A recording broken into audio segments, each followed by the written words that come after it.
What if I told you that the person you are right now is actually a ghost? Not a literal ghost, of course, but the ghost of the child you used to be. The child who never got to be a child because they grew up too fast, way too fast. We're talking about the parentified child, the kid who, at 6 years old, was already the emotional anchor for their entire family. They were mini adults. They were the crisis manager, the unpaid therapist, the silent observer who knew too much. And here is the shocking, impossible to ignore fact. This early responsibility, it didn't make them stronger. It made them break. It wired their brain for crisis. It stole their ability to play. It left them with a debt of empathy they are still paying off today. You might be this child. I might have been this child. But the question is, what happens to the adult who never had a childhood? Stick with me, because the psychological toll is almost unbelievable. And the twist, the absolute craziest part, it's that the world often rewards this brokenness. It tells them they are heroes. It tells them they are resilient. The real story starts right now. So let's look at the mechanics. The parentified child is born out of necessity. Maybe a parent was struggling with addiction, or maybe a parent had a chronic illness.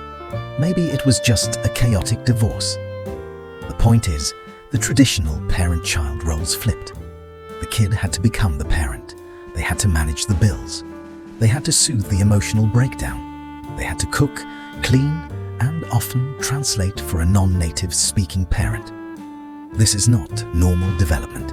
It bypasses an entire stage of life. It's called parentification, and it's a form of emotional abuse. Wait, abuse? Yes, because it's a profound neglect of the child's basic needs. Need to play? Cancelled? Need to feel safe? Impossible. Need to make mistakes? Too risky, because their mistakes have consequences for the adults. This creates a terrifying internal reality. They live in a perpetual state of hypervigilance. Their nervous system is fried. They are always waiting for the next disaster. The core belief they develop is this: my safety depends on making other people happy. Think about that for a second. They learn to read rooms with extreme precision. They become masters of non-verbal cues. They know exactly when the storm is coming, and they step in every time. They are people pleasers on a catastrophic level. But here is the absolute twist we promised. The parentified child is usually the one who succeeds the most in school. They get the job promotions. They are often the most likable employees. They are reliable. They are responsible. The world loves them. But inside, they are a shell, a walking, talking emergency response system, and they are exhausted. We're just scratching the surface here. I want to know if this sounds familiar to you. Drop a comment right now. Did you ever feel like you were the adult in your house? Type yes or no below. Let me know you're still with me. This adult-sized burden leaves 4 massive scars on the psyche. You might have one of these. You might have all 4, and they define your entire adult life. Scar 1. The imposter syndrome trap. The parentified child never believed they were good enough. They were only good enough when they were performing the adult role. They can win an Oscar, a Nobel Prize, or a massive promotion. Doesn't matter. The internal voice says, you fooled them all. They feel like a fraud. Every success is an accident. It's a crushing, never-ending feeling of waiting to be exposed. Scar 2. The boundary disaster zone boundaries? What are those? As a child, their survival depended on having no personal space. They had to merge with the parents' needs. In adulthood, they cannot say no. They overcommit. They let people walk all over them. They are the friend who takes the 2 a.m. call every time. They confuse self-sacrifice with love. And when they finally burn out and lash out, they feel crushing guilt because they are breaking their oldest survival rule. The rule to always, always, always put others first. Scar 3. The emotional black hole. This is the one that destroys relationships. They cannot just be. They have to be doing something. If they are sitting still, the alarm bells go off. There is a crisis I am missing. I must solve something. This is the inability to truly relax. But it gets worse. They struggle to access their own emotional needs. They know what everyone else is feeling. Their parents' anger, their friends' sadness, but their own emotions? Locked in a vault. They will cry about a sad movie, but they can't cry about their own pain. It's a disconnect, a terrifying numbness. Scar 4. The explosive resentment. You cannot give constantly without expecting something back. It's an unsustainable model. The child didn't get praise. They got relief. Phew, the crisis is over. Thanks, kid. In adulthood, they build up deep, acidic resentment toward the people they help. They don't ask for help. They martyr themselves. Then they explode. The person on the receiving end is completely blindsided because they didn't ask for the help. The parentified adult volunteered it. But here's the mind-blowing part about the resentment. The one they resent the most is the child they had to kill, themselves. Okay, now we get to the core lie, the cognitive trap that keeps this entire cycle going. This is the craziest part of the parentified child's psyche. They have an amazing superpower, right? They are empathetic. They are reliable. They are hyper-competent. But they have to justify the pain it took to get this way. The human mind hates wasted suffering. So they create a story. The story is this: I am special because I suffered. They secretly believe that they are better than people who had a normal childhood. They believe other people are weak. They believe other people are lazy. This is not conscious arrogance, by the way. It is a deeply needed defense mechanism. If they admit their childhood was traumatic, if they admit that it permanently injured them, then everything they have built is sitting on a foundation of pain. So they hold on to the superiority. They are secretly proud of how much they have overcome. They brag, indirectly, about how many hours they work. They call it resilience. Psychologists call it trauma bonding to your own story.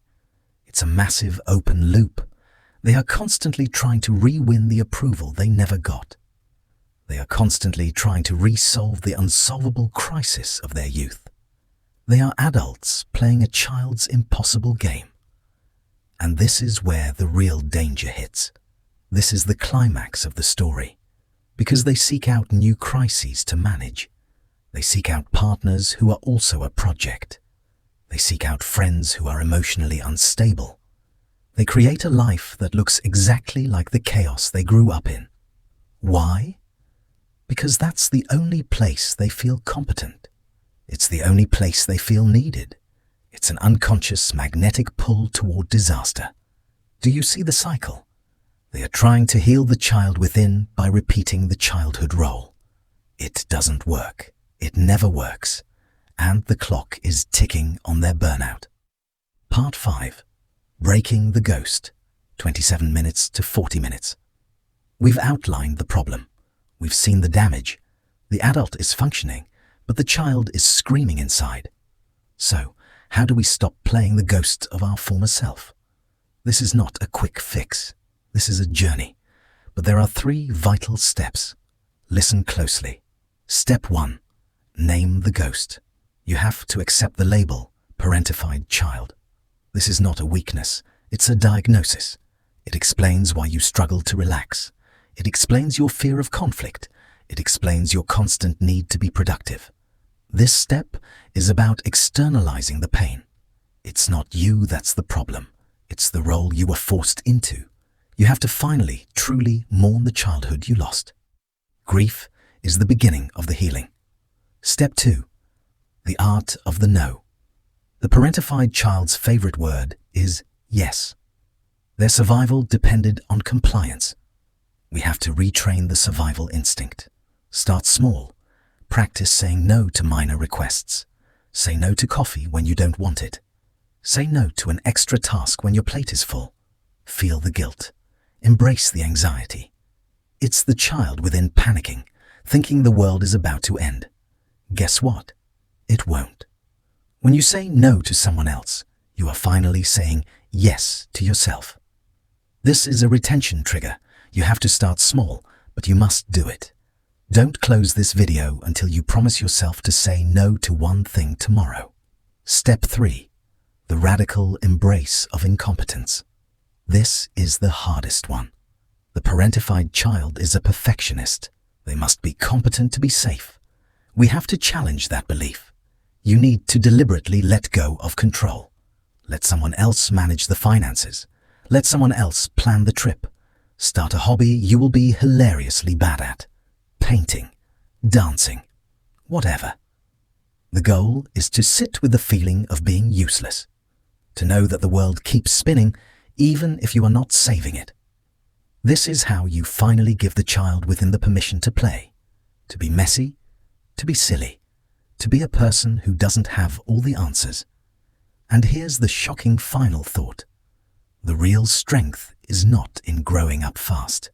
It is in giving yourself permission to slow down, to finally let go of the emotional burdens you carried for decades.